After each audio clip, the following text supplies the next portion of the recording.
Voter list का होता है, इसमें धारा 23 है, थोड़ा आप सब सेक्शन 4 देख लीजिए सर। ये कहता है कि जो पेपर बैलेट है ना, वो आइडेंटिफिकेशन का एक मेथड है, जो सॉरी ये आधार कार्ड जो है वोटर आइडेंटिफिकेशन का वोटर लिस्ट में नाम चढ़ाने के लिए एक तरीका है। सुप्रीम कोर्ट अगर आप जाओगे, और खास तौर पे जाओगे पहले ही खतरा है, और सीधे जाओगे तो ये बात सुनिश्चित है, इंश्योर्ड है कि आपने अपने पैर पे कुल्हाड़ी मार ली और आपने अपने मुद्दे की हत्या, मतलब उसकी मौत खुद ही निर्धारित कर ली, उसको मार दिया। तो सुप्रीम कोर्ट जाते ही, मैं तो शुरू से कहता हूं जो भी सुप्रीम कोर्ट जाएगा किसी भी बड़े मुद्दे पे, वो अपने मुद्दे की हत्या करने जा रहा है, और उसको हम लोग उन लोगों को कभी भी अच्छी नजर से नहीं देखते। अब ये केस ऐसा है कि जिसके बारे में बहुत लोगों ने कहा है और हम लोगों ने भी कहा है कि, और सुप्रीम कोर्ट बार बार ये कहती है, ये पहले हाई कोर्ट गए थे, वंचित विकास अघाड़ी जो है, हाई कोर्ट की अगर आप जजमेंट पढ़ लें, तो मैंने भी पढ़ी थी वो जजमेंट, तो जो बॉम्बे हाई कोर्ट था उसने ये कहा था कि आपने बगैर तैयारी के आए हो, आपने जो कानून के प्रावधान है वो भी आपको नहीं पता, आपको ये भी नहीं पता कि चीफ इलेक्टोरल ऑफिसर होता है या चीफ, ये सब चीजें लिखी गई हैं, और आप कोर्ट में आ गए मुंह उठा के, आपको कुछ नहीं पता, और हम आपके ऊपर फाइन नहीं लगा रहे, यही हम आपके ऊपर एहसान कर रहे हैं, और आपने हमारा पूरा दिन वेस्ट कर दिया। अब जब ऐसी टिप्पणियां हो, और उसमें से ज्यादातर टिप्पणियां सही थी, क्योंकि मुद्दा सही था उनका, लेकिन उसके लिए तैयारी पूरी तरीके से नील बटा सन्नाटा था। अब जब उन्होंने हाईलाइट कर दिया बॉम्बे हाई कोर्ट ने, उसके बाद सुप्रीम कोर्ट में अपील आने का क्या औचित्य था? और मैंने तब भी मना किया था कि ये सुप्रीम कोर्ट गलती से भी ना चले जाएं, वरना और भी बुरा होगा, पूरे देश पे लागू हो जाएगा। अभी तो वो महाराष्ट्र हाई कोर्ट की जजमेंट थी, मगर आना ही था, और अंजाम उसका क्या हुआ? अब मैं कौन होता हूं लोगों को मना करने वाला सुप्रीम कोर्ट जाने से? ये भी एक महत्वपूर्ण सवाल है। ये ईवीएम के पेपर बैलेट के मुद्दे पे 50 के करीब पिटीशन सुप्रीम कोर्ट से डिसमिस हुई हैं, और उससे भी ज्यादा अलग अलग हाई कोर्ट से, फाइन लगा के भी और वैसे भी। एक हमारी पिटीशन ऐसी बची है, सिर्फ एक अकेली हमारी, क्योंकि हमने तैयारी इतनी ज्यादा कर ली थी कि सुप्रीम कोर्ट को मजबूरी में हमें यह बोलना पड़ा कि हम नहीं दे सकते आपको रिलीफ, आप निचली अदालतों में जाओ। मेरा नाम लिख के बोला है कि महमूद प्रचार हाई कोर्ट में जा सकते हैं, उनको हम ये इजाजत दे रहे हैं कि वो वहां जाएं। उसके बाद हम पंजाब हरियाणा हाई कोर्ट से ऑर्डर लेके आए। उसके लिए तो बाकी किसी चीज के लिए चुनाव आयोग को और मोदी जी को कानून नहीं बदलना पड़ा है। मतलब चुनाव आयोग की एक झूठी प्रेस कॉन्फ्रेंस करा के ही राहुल जी को धमकी देने के लिए, एक ही मकसद था उस प्रेस कॉन्फ्रेंस का जो ज्ञानेश कुमार गुप्ता जी ने की, कि राहुल गांधी जी से जो एफिडेविट मांगने की वजह से वो प्रेस कॉन्फ्रेंस हुई। बाकी सब तो दिखावा था, क्योंकि वो ज्यादा समझदार नहीं निकले।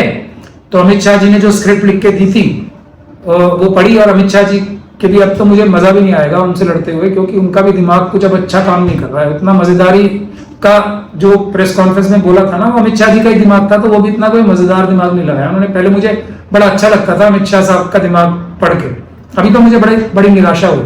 तो एक पर्पस था उसका, तो कानून नहीं बदलना पड़ा, हमारे केस की वजह से कानून बदलना पड़ा, मगर फिर भी वो कानून बदल के भी हम वीडियोग्राफी लेके रहेंगे। और मैं ये बात क्यों कह रहा हूं, क्योंकि हरियाणा हाईकोर्ट में हम कंटेम्प्ट लगा रहे हैं।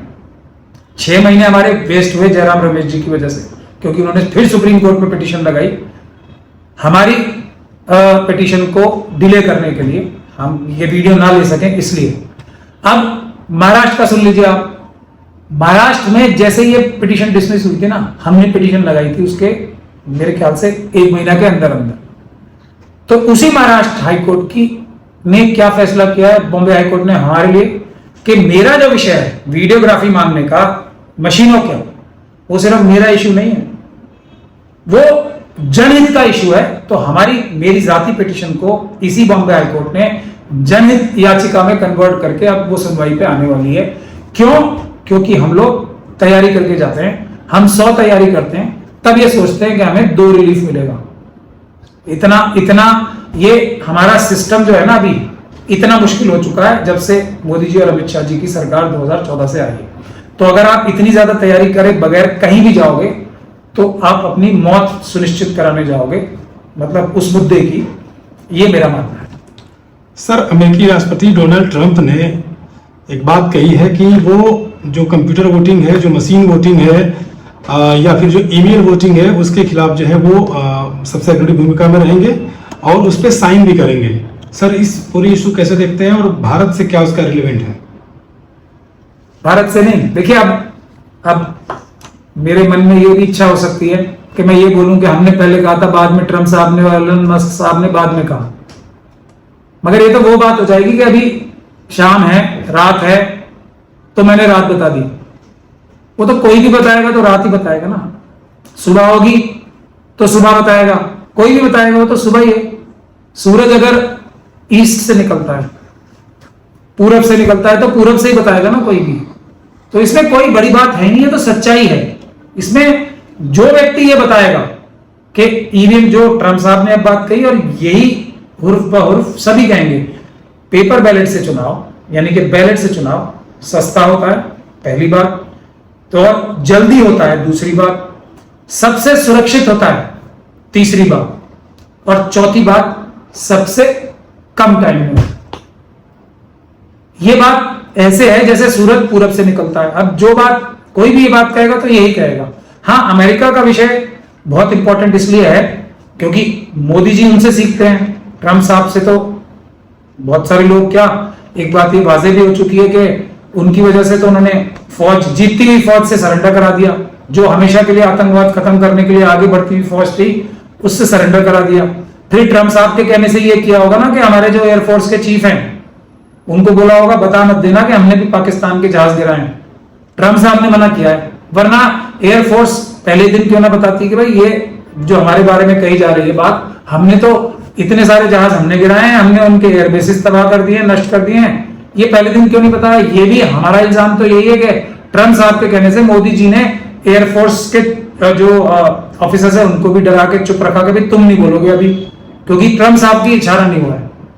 और फिर भी उसके बाद जो हाल धनखड़ साहब का हुआ था, मतलब धनखड़ साहब ने भी तो कोई ऐसी चीज नहीं छोड़ी थी दुनिया में मोदी जी के सामने साष्टांग करने की, उनको नतमस्तक रहने की, फिर भी नाराज हो गए।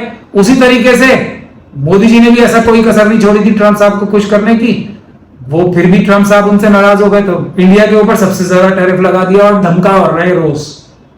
तो ईवीएम का जो विषय है ना, अब मुझे क्या लगता है, ये देखिए मेरी भविष्यवाणी है, वहां की जो अपोजिशन है डेमोक्रेटिक पार्टी, मुझे ऐसे लगता है कि वो इस इश्यू पे मना नहीं करेंगे, क्योंकि वो कहेंगे भाई हमें क्या है, आप ईवीएम से कराओ या उससे कराओ, हम तो तैयार है। लेकिन ट्रंप साहब क्या कह रहे हैं, मैं इसके लिए किसी चीज का इंतजार नहीं करूंगा, मैं एक एग्जीक्यूटिव ऑर्डर, जो राष्ट्रपति के पास जो उनके पास एक्स्ट्रा पावर्स है ना, जो उनके पास इनहेरेंट पावर्स है, जो उनकी खुद की पावर है, उसका वहां के संविधान के हिसाब से उसका इस्तेमाल करके इसको तुरंत खत्म करेंगे और आने वाले सभी इलेक्शन वो मतपत्र से कराएंगे।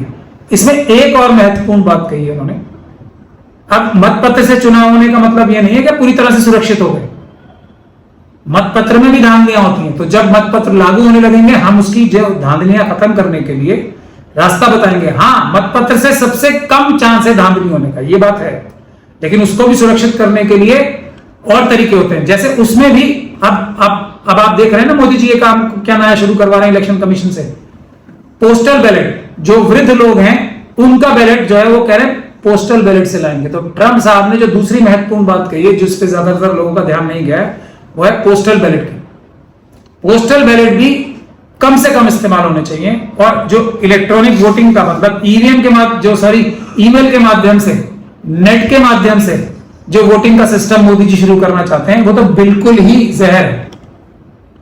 तो ये सब चीजें कही हैं। तो ट्रंप साहब और भारत में भी अभी ये सारे, हम तो यही बोल रहे हैं ना, स्लीपर सेल्स अभी भी असली मुद्दे पे अभी भी राहुल गांधी जी को और विपक्ष के सारे लीडर्स को आने ही नहीं दे रहे हैं। असली मुद्दा क्या है, अभी भी इतनी मेहनत करके, इतने सारे सबूत जुटा के क्या चीज आ रही है कि धांधली कैसे होती है। धांधली हो रही है, वोटर लिस्ट में धांधली की जा रही है, वोट बढ़ाए जा रहे हैं, कम किए जा रहे हैं, एसआईआर में ऐसे हो रहा है, वैसे हो रहा है। लेकिन ये धांधली के बाद भारतीय जनता पार्टी को ये और आरएसएस और बीजेपी को ये धांधली वाले वोट पड़ कैसे जाते हैं, चले कैसे जाते हैं, उसके विषय में अभी कोई डिस्कशन नहीं हो रही। जो ये नकली वोट डाले जाते हैं, जो इंपर्सनेशन करके या फर्जी वोट डाले जाते हैं ना, उसकी संख्या बहुत कम है। ये बात जो कही जा रही है ना कि आरएसएस और बीजेपी के कार्यकर्ता जो होते हैं वो लाखों की संख्या में जाके मध्य प्रदेश में वोट डाल देंगे, फिर वही लोग लाखों की संख्या में डाल के जाके महाराष्ट्र में डाल देंगे, ऐसा नहीं होता। डालते हैं वो भी वोट, फर्जीवाड़ा भी करते हैं, लोकल लेवल पे भी करते हैं, पन्ना प्रमुख उनके, सब फर्जीवाड़ा होता है। लेकिन जो बड़ा होलसेल में फर्जीवाड़ा होता है, जो वोट पड़े किसी को, वोट नहीं पड़े किसी को, वो वोट कन्वर्ट बिना किसी को दिखाई दिए, बिना चोरी पकड़ी जाने के तरीके से वो मशीनों के जरिए होते हैं, उसकी तरफ अभी भी राहुल जी को भी नहीं बोलने दिया जा रहा है उनके स्लीपर सेल द्वारा। हम ये बात कह रहे हैं कि पेपर बैलेट से चुनाव होना एक अकेला मेथड, तरीका ऐसा है जिससे बाकी सारे धांधली के तरीके कमजोर पड़ जाएंगे। ये अकेला ही चुनाव जिताने के लिए काफी हो जाएगा। अगर पेपर बैलेट की मांग हम लोग तो उठा ही रहे हैं, अब आगे भी उठाएंगे, और मुझे लगता है राहुल जी, प्रियंका गांधी जी और खड़गे जी के मन में पेपर बैलेट ही है, अखिलेश जी के मन में, मायावती जी तक ने कहा है ना ये बात। तो मायावती जी तो सबसे पहले पेपर बैलेट की सबसे मजबूत पार्लियामेंट में और उससे बाहर भी आवाज उठा चुकी हैं, और अभी उन्होंने कुछ दिन पहले ही बोला है कि बसपा के, बहुजन समाज पार्टी के अच्छे दिन तभी आएंगे जब मतपत्र से, पेपर बैलेट से चुनाव होगा। तो सभी लीडरों के मन में पेपर बैलेट ही है, लेकिन सभी स्लीपर सेल्स की ड्यूटी मोदी जी और अमित शाह जी ने एक ही लगा रखी है, बाकी कुछ भी हो जाए तुम्हें ईवीएम के बारे में बात नहीं करने दे रही, पेपर बैलेट के बारे में बात नहीं करने देनी लीडरों की। ये उनकी ड्यूटी है जिस पे वो अमल कर रहे हैं अब तक। लेकिन हमने काफी हद तक तो अब, क्योंकि आंदोलन तो शुरू हो गया है ना, अब हमने स्लीपर सेल्स को काफी हद तक हरा दिया है। सुप्रीम कोर्ट से मैं एक बार फिर कह रहा हूं, कोई लाभ नहीं मिलने वाला। मैं फिर एक बार रिपीट करता हूं आप लोगों के लिए, सुप्रीम कोर्ट में जो थोड़ा बहुत रिलीफ मिलेगा भी, वो क्योंकि आंदोलन जारी है शायद इसलिए मिल जाए, लेकिन सुप्रीम कोर्ट से कोई भी उम्मीद रखना मेरे ख्याल से बिल्कुल अकलमंदी का काम नहीं है। और मैं तो बहुत छोटा वकील हूं, ठीक है। अभी जो सबसे बड़े वकीलों में से, मैं तो सबसे छोटे वकीलों में से एक वकील हूं, जो सबसे बड़े वकीलों में से एक वकील माने जाते हैं अभिषेक मनु सिंह भी, वो भी ये कह रहे हैं, अब बाद में ही कह रहे हैं, अब जाके कह रहे हैं कि सुप्रीम कोर्ट जाना ही नहीं चाहिए। जो पॉलिटिकल इश्यू है वो तो सड़कों पे लड़े और जीते जाते हैं, सुप्रीम कोर्ट नहीं जाना चाहिए। अभिषेक मनु सिंह भी साहब ने ये कहा है। और बताइए, तो जो सबसे बड़े वकील, सबसे बड़े वकीलों में से एक भी कह रहे हैं और सबसे छोटे वकीलों में से भी एक कह रहे हैं, जो मैं हूं। फिर भी ये जो बीच वाले हैं बाकी सारे, ये लोग क्यों सुप्रीम कोर्ट ही भागते हैं? इसमें इनकी जाती फायदा तो हो जाता है जी, आज मैंने ऐसी बहस की, वो की शायद, ये कॉज को, मुद्दे को नुकसान होता है, मुद्दे की हत्या होती है, इसीलिए शायद भाग के लोग सुप्रीम कोर्ट जाते हैं आरएसएस और बीजेपी के इशारे। सर, एसआईआर के मामले पर चुनाव आयोग ने एक बात कही है कि जिनके नाम वोटर लिस्ट में छूट गए हैं वो आधार के जरिए अपने फॉर्म को दे सकते हैं। तो यानी कि एक तरह से आधार की एक्सेप्टेंस हो रही है। देखिए, अब मैं इसी बात पे तो गुस्सा भी आता है, अफसोस भी होता है और दुख भी होता है। ये 1950 का एक्ट है जो